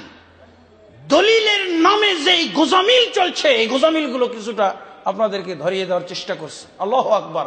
আপনি দেখবেন এই যদি, যেহেতু, সেহেতু, সুতরাং, অতএবের শিক্ষা নিয়ে বড় বড় মুফতি হয়ে গেছে, নাউজুবিল্লাহ। দলিল বিকৃতকারী, দলিল অপারেশনকারী, কোরআনের আয়াত অপারেশনকারী, হাদিসের অপারেশনকারী মুফতি হয়ে গেছে, বিশাল বিশাল মুফতি। আমি এক জায়গায় তো বেকায়দায় পড়ে গেলাম। আমার বক্তব্য সে আমলে নিবে কি না নিবে, এর আগে আমাকে প্রশ্ন করতেছে ব্যক্তি, ভাই এই মাওলানা সাহেব আপনি আগে আমার প্রশ্নের জবাব দেন, আপনি কি মুফতি? বিশ্বাস করেন সবচেয়ে বেকায়দায় পড়েছিলাম ওই দিন আমি। আপনি কি মুফতি? আমি তো মুফতি পড়ি নাই, কারণ এই দেশে মুফতি ক্লাস আছে। আমি যে দেশে লেখাপড়া করেছি ওই দেশে মুফতি কোনো ক্লাস নাই। মুফতি হলো যোগ্যতার নাম, মাত্র একজন মুফতি, পুরা সৌদি আরবে একজন মুফতি, আর বাকিগুলো হলো সদস্য, ফতোয়া বোর্ডের সদস্য, আর মুফতি একজন। তা আমি কি মুফতি বলতে পারি বলেন? মুফতির শব্দের যে হাইবাত, মুফতি শব্দ যে অর্থ বহন করে, মুফতি শব্দের যে ওয়েট, যে ওজন, সেটা তো আমি জানি। কিন্তু ওই লোক আমাকে, পাবলিক আমাকে বেকাইতে ফেলেছে, আপনি কি মুফতি? আমি তো নীরবতার মাধ্যমে এটা তো বলতেও পারতেছি না যে আমি মুফতি। তখন আমার সাইডের থেকে মাঝে মাঝে কিছু কাজে লাগে, সাইডের লোকেরা যদি উপস্থিত বুদ্ধি থাকে, মিয়া ওকে মুফতি নাকি, ও মুফতিদের ওস্তাদ, ও মুফতি পড়ায়। এই তো লোক তখন ও দমন হইল। আমি কিন্তু ঠিকই ওর কাছে হেরে গেছি, আমি কিন্তু ওই পাবলিকের কাছে পরাজিত। পরাজিত অবস্থায় লটপট করতেছি, আগাইতে পারতেছি না, আর বলতে তো পারি না, কারণ এর কাছে আমার গ্রহণযোগ্যতা প্রমাণিত হবে যদি আমি বলি হ্যাঁ আমি মুফতি, কিন্তু আসলে তো আমি মুফতি না, মুফতি হওয়ার যোগ্যতা আমার নাই, মুফতি হয়েও নাই। তখন এই যে পাশের থেকে ওই লোক, ওই যে বললাম না কারো ইলিম থাকে আর কারো নাকি হিলিম থাকে, ওই হিলিম চালিয়ে দিল, পরে ওই লোক পরাজিত। এই হলো বাস্তব অবস্থা। দেখেন তাহলে আল্লাহ রাসূল সাল্লাল্লাহু আলাইহি ওয়াসাল্লাম এবার কি বলছেন শুনেন। এবার আল্লাহ রাসূল সাল্লাল্লাহু আলাইহি ওয়াসাল্লাম সবাই সাহাবীদের উদ্দেশ্যে বলছেন, ইন্নামা আনা বাশারুন। দেখছেন আয়াতের তাফসীর হাদিস দিয়ে, রাসূল সাল্লাল্লাহু আলাইহি ওয়াসাল্লামের তাফসীর শুনেন, হুজুরের তাফসীর তো শুনেছেন, রাসূল সাল্লাল্লাহু আলাইহি ওয়াসাল্লামের তাফসীর শুনেন, কোরআনের আয়াতের সাথে মিল। ইন্নামা আনা বাশারুম মিসলুকুম, আমি তোমাদের মতো মানুষ। আনসা কামা তানসাউন, তোমরা যেভাবে ভুলে যাও এই জন্য আমিও ভুলে যাই, আমি তোমাদের মতো যে মানুষ। দেখছেন, আর হুজুর যখন ব্যাখ্যা করে বলছেন না রাসূল সাল্লাল্লাহু আলাইহি ওয়াসাল্লাম দেখতে আমাদের মতো ছিল কিন্তু আসলে নূরের। বুঝেছেন, পাইলেন হুজুরের তাফসীর আর রাসূলের তাফসীর, হুজুরের তাফসীর, পীর সাহেবের তাফসীর, মুফতি সাহেবের তাফসীর, আর রাসূল সাল্লাল্লাহু আলাইহি ওয়াসাল্লামের তাফসীর। দেখেন কোরআনে যে ভাষা, রাসূল সাল্লাল্লাহু আলাইহি ওয়াসাল্লাম হাদিসে ওই ভাষা। ইন্নামা আনা বাশার, আমি তোমাদের মতো মানুষ। ব্যাখ্যাতে শব্দ বেশি লাগবে না, এই জন্য বলছেন আনসা কামা তানসাউন, তোমরা যেভাবে ভুলে যাও আমি ওইভাবে ভুলে যাই। ফাইযা নাসিতু ফাযাক্কিরুনি, এভাবেই তোমরা করবে আমার সাথে, আমি যখনই এরকম ভুলে যাব তখন তোমরা আমাকে এভাবে স্মরণ করিয়ে দিবে। আল্লাহু আকবার। ক্লিয়ার হইল? এবার রাসূল সাল্লাল্লাহু আলাইহি ওয়াসাল্লাম মানুষ আমাদের মতোই তিনি ব্যাখ্যা করে দিলেন। মুসলমান রাসূলের ব্যাখ্যা নিতে চায় না, হুজুরের ব্যাখ্যা নিয়ে সন্তোষ। চ্যালেঞ্জ করে না, রেডিও টেলিভিশনে এসে চ্যালেঞ্জ, রাসূল সাল্লাল্লাহু আলাইহি ওয়াসাল্লাম নূরের তৈরি, লা হাওলা ওয়ালা কুওয়াতা, নাউযু বিল্লাহি মিন যালিক। যে হুজুর বলে রাসূল সাল্লাল্লাহু আলাইহি ওয়াসাল্লাম নূরের তৈরি, ওই হুজুরকে দান করে দেন। যেই নবীটা নূরের তৈরি এটা তোমারই, এতে আমাদের কোনো অংশ নেই। তালাক, পরিত্যাগ করলাম এই নবীকে, যেই নবী নূরের তৈরি, এই নবী আমাদের নবী নয়, এটা তোমাদের নবী। হল হয়ে যায় ফয়সালা। বাহাসের দরকার আছে নাকি? ওর সাথে বাহাস করবো আমি? কেন বাহাস করবো? কোন বাহাসের দরকার নেই, নবী তো দিয়ে দিলাম পুরা। এই নবীতে আমার এক বিন্দু পরিমাণ অংশ নাই, এটা পুরো তোমাদের নবী। এই নবী আমি মানি না, এই নবী তোমাদের নবী, এই নবী আমাদের নবী নয়। ক্লিয়ার? বাহাসে আর যাবো? বাহাসে যাওয়ার দরকার নেই, বাহাস ছাড়াই ফয়সালা। বাহাস ছাড়া ফয়সালা হয়ে গেল না? আলহামদুলিল্লাহ। এবার এই রাসূল সাল্লাল্লাহু আলাইহি ওয়াসাল্লামের কথা শুনেন, কখনো বাহাসের দরকার নাই। এবার আপনি এই যে ব্যাখ্যা শুনলেন, রাসূল সাল্লাল্লাহু আলাইহি ওয়াসাল্লাম থেকে শুরু করে সাহাবী, তাবি, মক্কা মদিনাতে আজ পর্যন্ত যত মুসলমান বসবাস করেছে সবার সাথে আপনার আকীদা মিলে গেল। আল্লাহু আকবার, সুবহানাল্লাহ, আল্লাহুম্মা লাকাল হামদু ওয়া লাকাশ শুকর। দরকার কি আপনার সাথে আমার মিল দেওয়ার? এই বাঙালি জাতির সাথে, বাঙালি নবীর সাথে আর বাঙালি উম্মতের সাথে আমার মিল দেওয়া দরকার আছে? আলহামদুলিল্লাহ। এরপর আল্লাহ তাবারক ওয়া তাআলা বলছেন, কুল ইন্নামা আনা বাশারুম মিসলুকুম ইউহা ইলাইয়া আন্নামা ইলাহুকুম ইলাহুন ওয়াহিদ ফামান কানা ইয়ারজু লিকা রাব্বিহ ফালইআমাল আমালান সালিহা ওয়া লা ইউশরিক বিইবাদাতি রাব্বিহি আহাদা। আল্লাহ তাবারক ওয়া তাআলা কি বলছেন এবার শুনুন।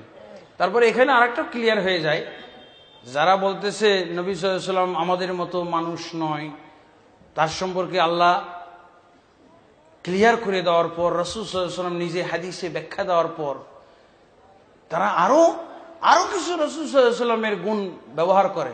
তিনি গায়েব জানতেন, তিনি গায়েব জানতেন। ওই গায়েব জাননেওয়ালা নবীটাকেও এই নূরের নবীর সাথেই হাদিয়ে দিয়ে দেন। একদিনের জন্য এই নবীর প্রতি ঈমান আনা যাবে না, ঠিক আছে? আল্লাহু আকবার। তাহলে কোরআন অনুযায়ী রাসূলের প্রতি ঈমান আনা হলো। যদি আপনি এই গায়েব জাননেওয়ালা নবীটাকে বিশ্বাস না করেন, তাহলে এবার আপনার ঈমানটা রাসূল সাল্লাল্লাহু আলাইহি ওয়াসাল্লামের প্রতি ঈমানটা হয়ে গেল কোরআন মোতাবেক, রাসূলের হাদিস মোতাবেক, সাহাবায়ে কেরামের মোতাবেক এবং তাবিঈগণ, তাবিঈগণ সমস্ত আহলুস সুন্নাহ ওয়াল জামাত সাথে মিলে গেল।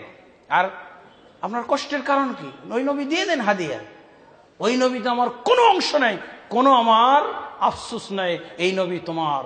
আমি কিয়ামত কাল পর্যন্ত এই নবীকে তালাক দিলাম, যে নবী গায়েব জানেন। আর ওই নবীকেও তালাক দিতে হবে যেই নবী জিন্দা আছে, বুঝেছেন? জিন্দা নবীকেও তালাক, ওদেরকে হাদিয়ে দিয়ে দিলাম। কোনো বাহাস নাই, এগুলো নিয়ে অনেক সময় বাহাস ডাকাডাকি করে, বুঝেছেন? ক্লিয়ার হয়ে গেল, আর বাহাস ডাকবেন? কোনো বাহাস নাই, বাহাস ছাড়া ফয়সালা, বাহাস ছাড়া ফয়সালা হয়ে গেছে। আল্লাহ তাবারক ওয়া তাআলা বলেন, কুল লা ইয়ালামু মান ফিস সামাওয়াতি ওয়াল আরদিল গায়বা ইল্লাল্লাহ।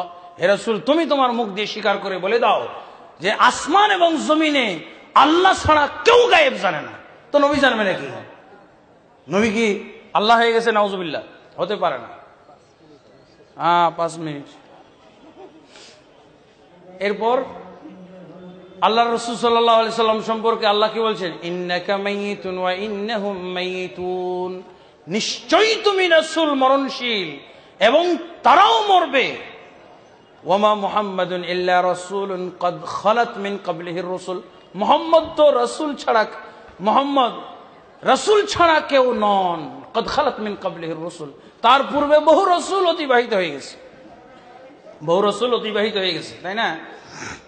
তাহলে বহু রাসূল অতিবাহিত হয়ে গেছে, যে রাসূলের চরিত্রই যদি না মরা হয় তা অন্য রাসূলগুলো গেল কোথায়? হ্যাঁ, আল্লাহ রাসূল সাল্লাল্লাহু আলাইহি ওয়াসাল্লাম তো বলছেন, আল আম্বিয়া ইখওয়াতুল আল্লাত, নবীগণ সবাই হইল বৈমাত্রিক ভাই, নবীগণ সবাই ভাই, ভাইরা মারা গেল আর এক ভাই থেকে যাবে কিয়ামত পর্যন্ত।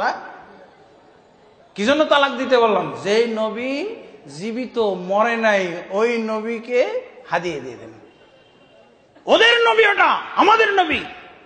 বন্ধুগণ, আমি যেটা বলতে চেয়েছিলাম, ইবাদত বিপরীতমুখী, আমাদের কালেমা বিপরীতমুখী চলছে, আমাদের ইবাদত বিপরীতমুখী চলছে, আমাদের কোরআন বিপরীতমুখী অবস্থায় আছে। আমাদের কি ধরেন সঠিক পথের উপরে আছে? আমরা আল্লাহকে নিয়েও তো বিভিন্ন মতে বিভক্ত, আল্লাহর ব্যাপারেও এরকম সিদ্ধান্ত নেওয়ার ব্যাপার আছে।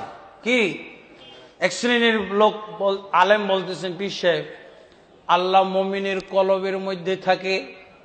নাউজুবিল্লাহ, আল্লাহ মুমিনের কলবের মধ্যে থাকে। আল্লাহ কি বলছেন কোরআন মাজিদ সূরা তাহার 5 নম্বর আয়াত এবং অন্যান্য আরো বহু আয়াতের মধ্যে আছে, প্রায় 7টা আয়াত, 100-র উপরে দলিল। আল্লাহ তাবারক ওয়া তাআলা উপরে, আসমানের উপরে, আরশের উপরে, 3টা কথার একই নির্দেশনা। আল্লাহ উপরে বললেও যা বুঝায়, আসমানের উপরে বললেও তা বুঝায়, এবং আল্লাহ আরশের উপরে বললেও তাই বুঝায়। আলহামদুলিল্লাহ। অথচ এবং এর সাথে আরেকটা কথা বলা হয়, আল্লাহ সর্বত্রে বিরাজমান, আল্লাহ সর্বত্রে বিরাজমান। তাহলে আল্লাহ সম্পর্কে মুসলমানরা 3 ভাগে বিভক্ত। একদল বলতেছে আল্লাহ মুমিনের কলবের মধ্যে, আরেক দল বলতেছে আল্লাহ সর্বত্রে বিরাজমান, আরেক দল মুমিন বলতেছে আল্লাহ আসমানে আরশের উপরে আছে। তাহলে এখানে কিন্তু আল্লাহ ভাগাভাগির ব্যাপার আছে। যারা বলে আল্লাহ মুমিনের কলবের ভিতরে, এই আল্লাহ আমাদের নয়, এই আল্লাহ আমাদের নয়। আর রহমান আল্লাহ ইস্তাওয়া, যে আল্লাহ আরশে আছেন সেই আল্লাহ আমাদের। এখানে নাউজুবিল্লাহ, যদি আমরা মুমিনদের কলবের মধ্যে আল্লাহ থাকে বলি, তাহলে অনেক ধরনের ঝামেলা আছে। যেমন একজন সাধারণ পাবলিক এক হুজুরকে সহিহ আকীদা শিখার পর এক হুজুরকে প্রশ্ন করছে, মুফতি সাহেবকে, হুজুর, যে আল্লাহ যে মুমিনের কলবের মধ্যে থাকে, তখন মুমিনটা মারা গেলে আল্লাহ কি করে? হ্যাঁ, আর যদি মুমিনের কলবে আল্লাহ থাকে, যত মুমিন তত কলব, আর তত আল্লাহ হয়ে যায় না? খ্রিস্টানদের ব্যাপারে তৃতীয়বাদে বিশ্বাসী হওয়ার কারণেই যদি আল্লাহ বলেন লাকাদ কাফারাল্লাযিনা ক্বালু ইন্নাল্লাহা সালিসু সালাসা, নিশ্চয়ই তারা কাফের হয়ে গেছে যারা আল্লাহকে 3 জনের একজন বিশ্বাস করে। তাহলে এই আকীদার মাধ্যমে যেই মুসলমানরা এই আকীদা পোষণ করে আল্লাহ মুমিনের কলবের মধ্যে, তাহলে যত মুমিন তত কলব, আর তাহলে তত আল্লাহ। নাউজুবিল্লাহ। তাহলে এই যুগে যদি কোরআন নাজিল হতো, খ্রিস্টানেরা তৃতীয়বাদে বিশ্বাসী হওয়ার কারণে যদি লাকাদ কাফারা বলা হয়, লাম তাগিদ না, আর কাদ তাগিদ মাজির উপরে আসছে, তাহলে আমাদের এই যুগে যদি কোরআন নাজিল হতো, তো লাকাদি নাজিল হইতো 1 পৃষ্ঠা, তারপরে পৃষ্ঠার শেষে যেয়ে বলতো কাফারাল্লাযিনা ক্বালু ইন্নাল্লাহা ফি কুলুবিল মুমিনিন। নিশ্চয়ই নিশ্চয়ই নিশ্চয়ই নিশ্চয়ই নিশ্চয়ই নিশ্চয়ই 1 পৃষ্ঠা, তারপরে লাকাদ কাফারাল্লাযীনা ক্বালু ইন্নাল্লাহা ফী কুলুবিল মুমিনিন। বর্তমানে কোরআন নাজিল হলে এরকম তিনজনে যদি লাকাদ হয়, তাহলে কোটি কোটি যদি আল্লাহ হয়ে থাকে, নাউজুবিল্লাহ। ওই পাবলিক ঠিক প্রশ্ন করেছে না হুজুরকে, অবশ্যই বাতিল আকীদা প্রশ্নবিদ্ধ হয়। বাতিল আকীদা, সহি আকীদা কখনো প্রশ্নবিদ্ধ হয় না। বলছে হুজুর, একজন মুমিন আর একজন মুমিনকে গুলি করে, তখন কি করে আল্লাহ? পালাই যায় না থাকে? ওই আল্লাহটা মারাই গেল। এই জন্য আমরা বলি, যেই আল্লাহ মুমিনদের কলবে থাকে ওই আল্লাহ মানি না, শেষ। ওই আল্লাহ ওদেরকে। এই ব্যাপারে ওয়াজ হয়, এই যে স্টেজের মধ্যে ওয়াজ হয়, বাবারা কলব পরিষ্কার করো। সব কিছুতে মরিচা লাগে, কলবেরও একটা মরিচা আছে, কলবের মরিচা ছুটাইতে হয়। লা ইলাহা ইল্লাল্লাহ। এই যে ইল্লাল্লাহ তো আপনারা শুনলেন, লা ইলাহা ইল্লাল্লাহ কাহিনী। লা ইলাহা ইল্লাল্লাহ লা ইলাহা ইল্লাল্লাহর মাধ্যমে, ঐক্যের কালেমার মাধ্যমে মুসলমানদের বিভক্তির তামাশা তো দেখলেন, বিভক্তির তামাশা গেল। কিন্তু যারা কালেমা দিয়ে বিভক্ত হয়, যারা কোরআন দিয়ে বিভক্ত হয়, গুমরাহ হয়, তারা বুঝতে পারে না। বুঝবে আমরা তো কালেমা পড়লো, সমস্যা কি? সমস্যা তো এক জায়গায় গেছি, বাগেরহাট, ভাই, হ্যাঁ বাগেরহাটে গেছি। তো ওই যে ৬০ গম্বুজ মসজিদ আছে, ওই মসজিদ জিয়ারতে গেছি, ভিজিট, এমনি দেখার জন্য।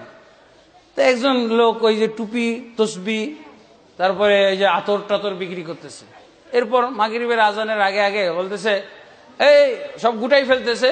বলছে আজকে জানি না বারটা আমি ভুলে গেছি, একটা নির্দিষ্ট বারে জিকির হয়। তো বলছে আজকে চরমনাই তরিকা হুজুরের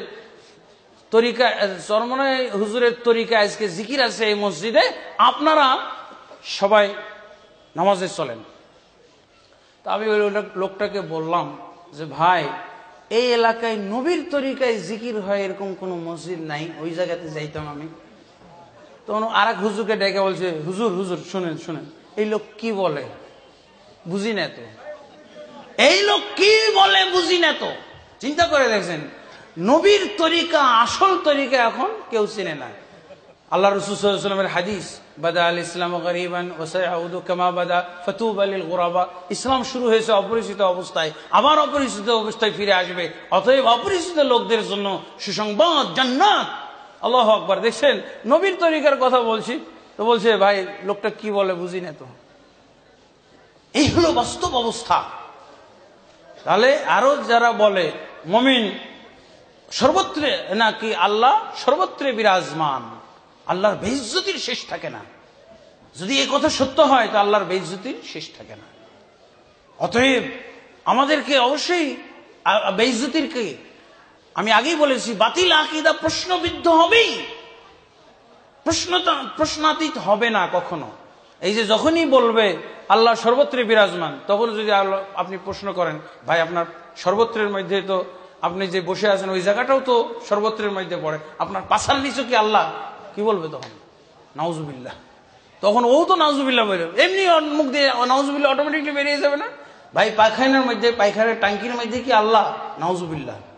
প্রশ্নবিদ্ধ হয়েছে। আর ওই আকীদার চেয়ে এই যে সর্বত্রে বিরাজমান, এই আকীদাটা আরো মারাত্মক। ওখানে তো মুমিনের কলবের মধ্যে আল্লাহ, এখানে কুকুর শুকুর বিড়াল বেশ্যা সবার কলবে আল্লাহ, নাউজুবিল্লাহ। কারণ সর্বত্র না, সর্বত্রের মধ্যে। বরং ওদের একজন পীর সাহেব, ওদের একজন পূর্বশ্বরী, অত্যন্ত পরিচিত ব্যক্তিত্ব আমাদের সমাজে, কে? ইবনু আরাবী। ইবনু আরাবী বলেই ফেলেছে, মাল কালবু ওয়াল খিনজিরু ইল্লা ইলাহুনা ওয়া মা রাব্বুনা ফিল কানিসাতি ইল্লা রাহিবু। কুকুর আর শুকুর, এগুলো কুকুর শুকুর হবে কেন? এগুলো তো আমাদের মাবুদ। ওই যে সর্বত্রে আল্লাহ থাকে, তো সর্বত্রের মধ্যে কুকুরটার পেটে আল্লাহ নাই? কুকুরটার পেটে আছে, পিঠে আছে, সর্বত্রে আল্লাহ, উপরে আছে, নিচে আছে, সব জায়গায় আল্লাহ, নাউজুবিল্লাহ। ওটা আরো জঘন্য আকীদা, কুফরি আকীদা। সর্বত্রে বিরাজমান। ইমাম আবু হানিফা রাহমাতুল্লাহি আলাইহি জাহমিয়া সম্প্রদায়কে 4 জন ইমামের মধ্যে তিনি সর্বপ্রথম কাফির ঘোষণা করেছেন। কাদেরকে? জাহমিয়া সম্প্রদায়কে। জাহমিয়া সম্প্রদায়ের আকীদা ছিল যে আল্লাহ সর্বত্রে বিরাজমান। আর ইমাম আবু হানিফা রাহমাতুল্লাহি আলাইহি বিশ্বাস করতেন আল্লাহু ফিস সামাই দুনাল আরজে, আল্লাহ আসমানে জমিনে নেই। ইমাম হানিফা রাহমাতুল্লাহ আলাইহি কি বিশ্বাস করতেন? বাহাসও হয়েছিল, বাহাসের আমি কথাটা আপনাদের সামনে ব্যাখ্যা করতে পারতেছি না। তবে শারহুল আকিদা আল ওয়াসিতিয়া, হানাফি মাযহাবের একটা আকীদার গ্রন্থ, ইমাম আবু হানিফা রাহমাতুল্লাহ আলাইহি মাযহাবের আকীদার গ্রন্থ, তার নাম হলো শারহুল আকিদা আল ওয়াসিতিয়া। আল আকিদা আল ওয়াসিতি আল শারহুল আকিদা তাহাওয়িয়া, আকিদা তাহাওয়িয়াতে ইমাম তাহাওয়ির লেখা। আর শারহুল আকিদা তাহাওয়িয়া এটা হলো ইবনু আবিল ইজ আল হানাফি, ইনিও হানাফি। আকিদার মূল লেখকও হানাফি মুহাদ্দিস, আর যিনি ব্যাখ্যা করেছেন উনিও হানাফি।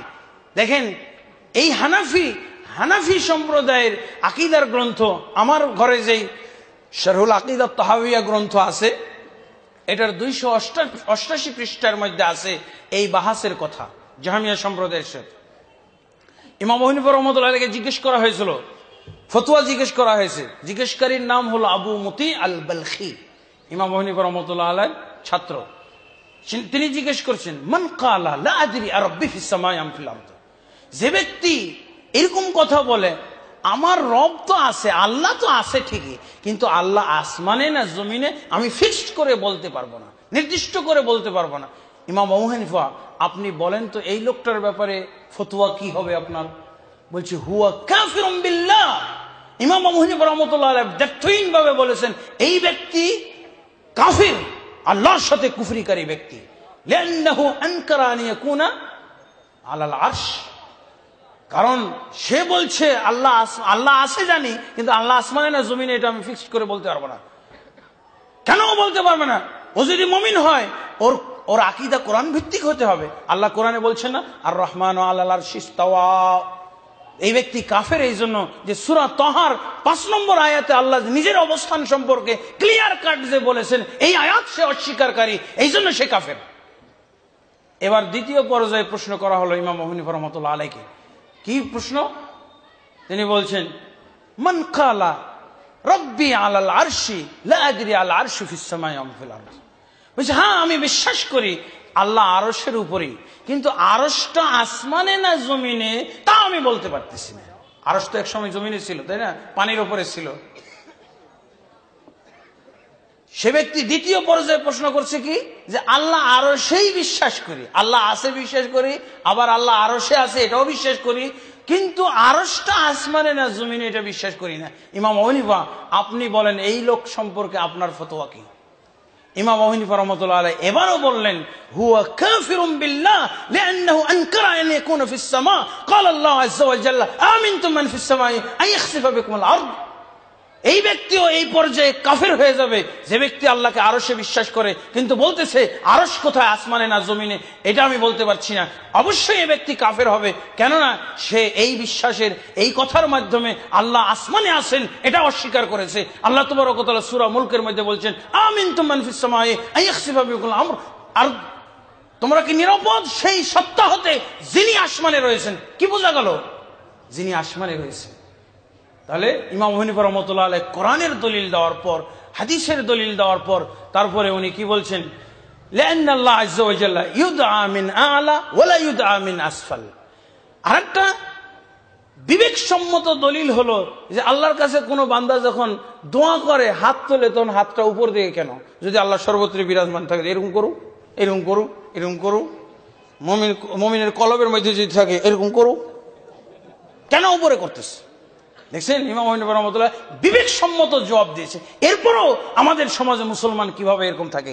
এই জন্য আমি ক্লিয়ার কাট কথা বলেছি যে নবী নিয়ে ফয়সালা, আজকে আল্লাহ নিয়েও ফয়সালা হয়ে গেল।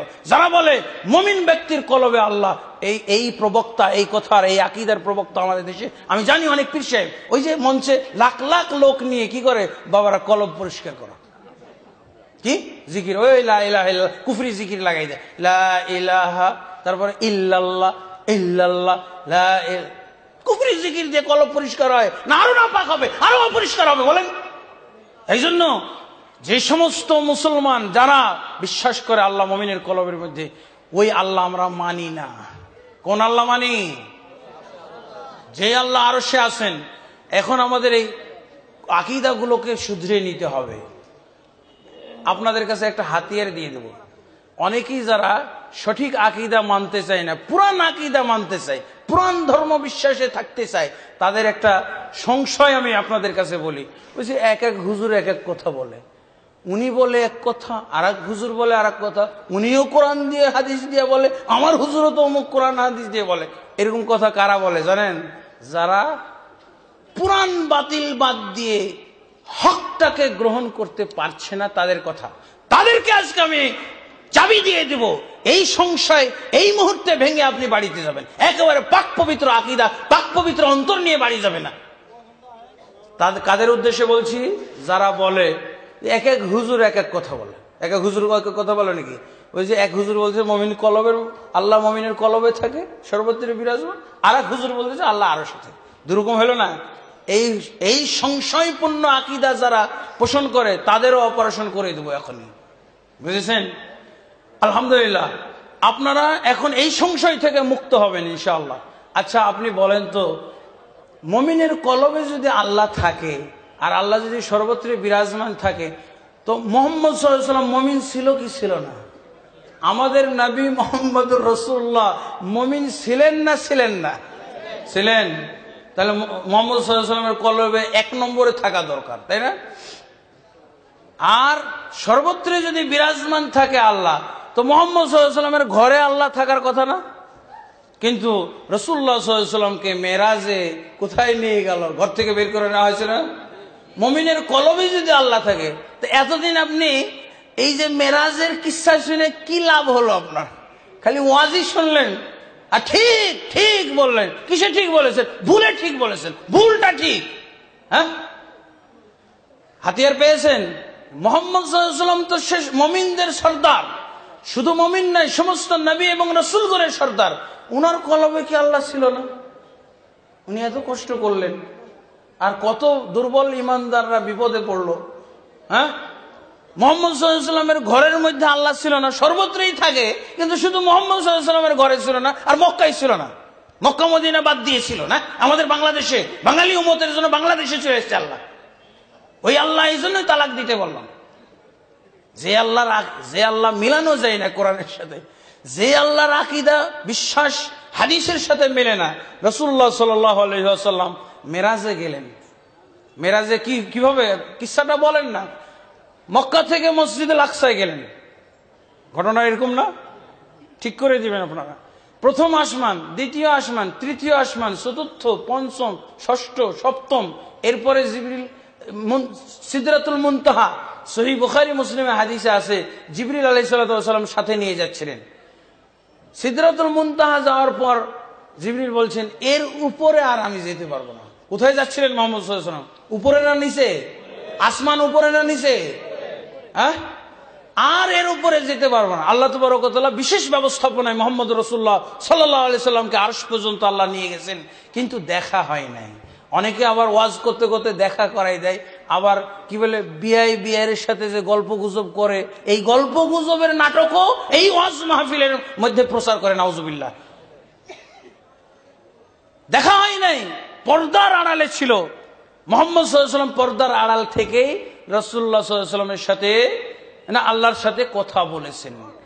আয়েশা রাদিয়াল্লাহু আনহা বলছেন, দুই রকম হাদিস আছে। মান হাদাসাকুম আন্না রাসূলুল্লাহ সাল্লাল্লাহু আলাইহি ওয়াসাল্লাম রাআ রাব্বাহু ফাকাদ কাযাব। যে ব্যক্তি তোমাদেরকে এরকম কোন হাদিস শোনাবে, হাদিস শোনানো কাজ কার কাজ? হুজুরের কাজ না?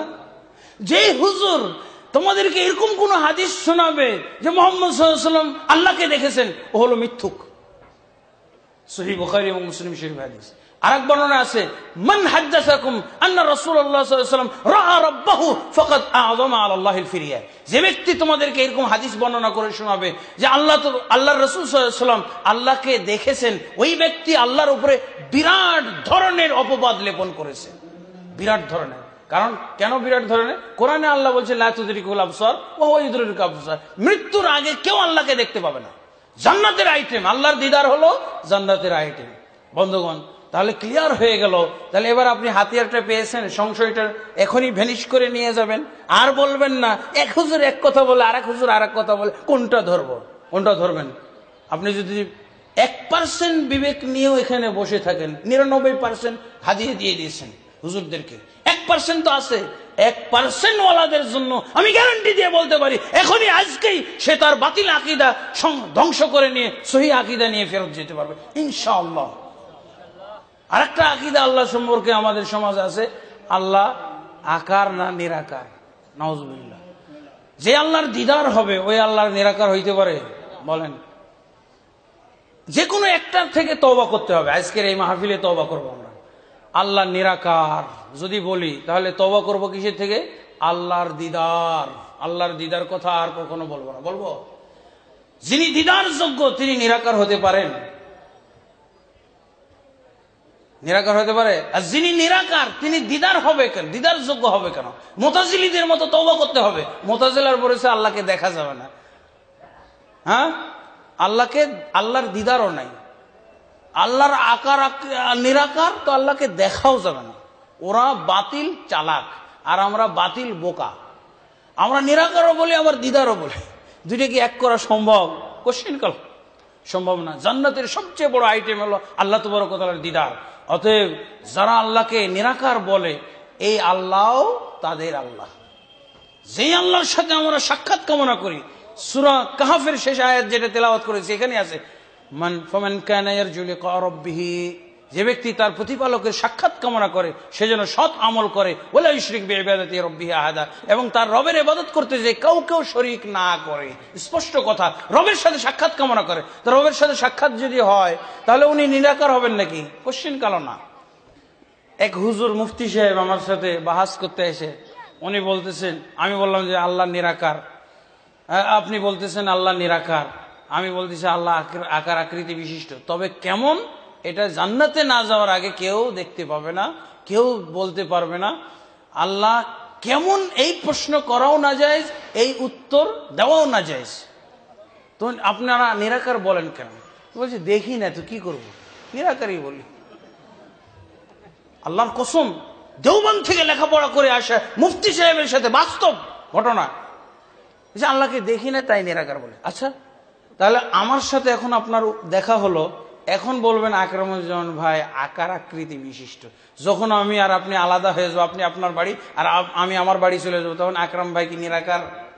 এটা ঠিক হবে নাকি? দেখছি না আকার আকৃতি বিশিষ্ট, কিন্তু দেখছি না, যখন সামনে আসবে দেখবো আবার। ও দেখছেন, এরপরে বলছে না, তাহলে ব্যাপারটা এরকম, আল্লাহ দুনিয়ায় নিরাকার, আখেরাতে আল্লাহর একটা আকার হবে। ইলিম ছাড়া বাহাস করলে যা হয়, বুঝেছেন, এগুলো ইলিম ছাড়া বাহাস। আমি সেজন্য সংক্ষেপে বলে ফেলছি কথাটা, কারণ অনেকেই বাহাস করার জন্য হয়তো রেডি হচ্ছেন, কিন্তু দলিল তো নাই, পুঁজি নাই। দেখছেন পুঁজিটা কি? ওই গোজামিন, কোনো দলিল নেই। একটা বলার পর যখন দেখছে যে আর এক কুফরির মধ্যে পড়ে গেল বেচারা, তখন বলতেছে শোনেন, তাহলে আল্লাহ আকার আকৃতি বিশিষ্ট হবেন আখেরাতে। এই দুনিয়াতে বর্তমানে তিনি নিরাকার, আর আখেরাতে আকার আকৃতি বিশিষ্ট হবে। ওই যে বললাম যে দিদার যোগ্য অনেক দলিল আছে, তখন বেচারা বেকায়দায় পড়ে বলতেছে আল্লাহর আখেরাতে একটা আকার হবে। ও তাহলে এটা আর এক কুফরির মধ্যে পড়লেন হুজুর আপনি। আল্লাহর কসম, বাস্তব কথা। এবং এটা নদীর ভিতরে বাহাসটা হচ্ছে। এই যে এই ছেলেদের এলাকায় গেছিলাম আমি একটা মসজিদ ভিজিট করতে, যে তো আমি একটা ট্রলার রিজার্ভ নিয়েছিলাম, যেহেতু ভিজিট করে আবার ফিরে আসব। তখন দেখছি একজন হুজুর ডাকতেছে কিনার থেকে, আমি তো ট্রলারে এক ব্যক্তি মাত্র। তো বলছে যাক, আমার যখন জাতি ভাই হুজুর দেখা যাচ্ছে, আলেম, পাঞ্জাবি টুপি পরা, নিয়ে নি বেচারাকে। নিয়ে আর কি করবো বলেন? এই যে আধা ঘন্টার সময় বা 1.5 ঘন্টার সময় লাগবে, এই সময়টা কাজে লাগায় মত বিনিময়। আমাদের আর কি মত বিনিময়? এই হুজুরটার যদি আকীদা পরিষ্কার করে দেওয়া যায় তাহলে আমার ভাড়া আদায় হয়ে গেল। এতে ওর কাছে আর কি ভাড়া নেব? আমার তো রিজার্ভ করাই, ট্রলার রিজার্ভ। এর আকীদা শুধরে ফেলা, এর ভুল সংশোধন করে দেওয়া, এটাই আমার আজকের ভাড়া। এই জন্য তর্কটা লাগিয়ে দিলাম নিজের থেকে। তখন বললেন এই যে দেখেন, ইলম ছাড়া আকীদা হয় না। আল্লাহ সম্পর্কে কখনো আকীদা পোষণ করা ইলম ছাড়া, এটা বড় অন্যায়। এক কুফরি থেকে আর এক কুফরিতে যেয়ে পড়তেছে বেচারা। পরকালে নাকি আল্লাহর আকার আকৃতি এসে যাবে। ও তাহলে আপনি আল্লাহ তাহলে নির্মাণ প্রক্রিয়ায় আছে, হ্যাঁ, প্রক্রিয়াধীন। আল্লাহ এখনো গঠন প্রক্রিয়াধীন, আল্লাহর গঠন এখনো পরিপূর্ণ হয় নাই, তাহলে আপনি কার মতো মনে করলেন আল্লাহকে? নাউজুবিল্লাহ। বেচারা হুজুর এবার আর চলতে পারতেছে না, যেদিকে যাইতেছে আটকা পড়তেছে এবং আরো আগের কুফরির চেয়েও বড় কুফরির মধ্যে পড়তেছে। ও তখন কথা স্টপ করে দিয়ে বলছেন অজ্ঞতামূলক পরেজগারির দিকে চলে গেল। অজ্ঞতামূলক পরেজগারি বলছে, ভাই আল্লাহ সম্পর্কে এইসব বিষয় নিয়ে তর্ক বিতর্ক করা ঠিক না, আমার মনে হয় ইমান থাকবে না। আরে বেটা, তোর ইমানই তো হয় না, তো থাকবে কি, যাবে কি? ইমান গঠন তো হবে আগে শুদ্ধভাবে সঠিকভাবে আল্লাহ সম্পর্কে জানবো, তারপরে না ইমান গঠন হবে। আল্লাহ রসুল সম্পর্কে আগে জানবো, তারপরে না আমার ইমানটা গঠন হবে, তারপরে তো ইমান যাওয়ার ঘটনা। আমার ইমানই তো আসে নাই, তো ঘটন যাবে কি বলেন? ইমানই তো আসে নাই, ইমান গঠনটাই তো হয় নাই, তো তোর ইমান ভাঙবে কি আর যাবে কি? লা হাওলা ওয়ালা কুওয়াতা ইল্লা বিল্লাহ। বন্ধুগণ, আমি হয়তো অনেক বিরক্ত করলাম। হ্যাঁ ঠিক আছে, 5 মিনিট শেষ হয়ে গেছে, আপনি বলেন না কেন? 5 মিনিট শেষ হয়ে বলবেন, দরকার 3 বার বলবেন। যাক, আর বেশি দীর্ঘায়িত করতে চাচ্ছি না। اللهم اصلح لنا ديننا الذي هو عصمة امرنا واصلح لنا دنيانا التي فيها معاشنا واصلح لنا اخرتنا التي فيها معادنا واجعل الحياة زيادة لنا في كل خير والموت راحة لنا من كل شر। বন্ধুগণ, ওই কথাটা আপনারা ক্লিয়ার করে নেন। আল্লাহ অবশ্যই সিফাতে কামাল। আমরা কি বিশ্বাস করি? আল্লাহর গুণাবলী, আল্লাহ যেমন পরিপূর্ণ তার সমস্ত গুণাবলী পরিপূর্ণ। আল্লাহ গঠন প্রক্রিয়ায় নেই। অবশ্যই হুজুর যে কথাটা বলতে গেছেন, দলিলবিহীন তর্ক করতে যে বিরাট কুফরি কথা বলে ফেলেছেন। আল্লাহ তাবারক ওয়া তাআলা এই ধরনের হুজুরদেরকে ইলম অর্জন করার এবং ঈমান সঠিক করার, সংস্কার করার, তাওহীদ সংস্কার করার, এই কালেমা থেকে একবারে সালাত, সিয়াম, রোজা, হজ, যাকাত সবকিছু কোরআন এবং সুন্নাহর দলিলের আলোকে সঠিক করার, সংস্কার করার তৌফিক দান করুন। আমি আর আলোচনা বাড়াচ্ছি না, এখানেই শেষ করতে যাচ্ছি। সুবহানাকাল্লাহুম্মা ওয়া বিহামদিকা আশহাদু আল্লা ইলাহা ইল্লা আনতা আস্তাগফিরুকা ওয়া আতুবু ইলাইক। আসসালামু আলাইকুম ওয়া রাহমাতুল্লাহি ওয়া বারাকাতুহু।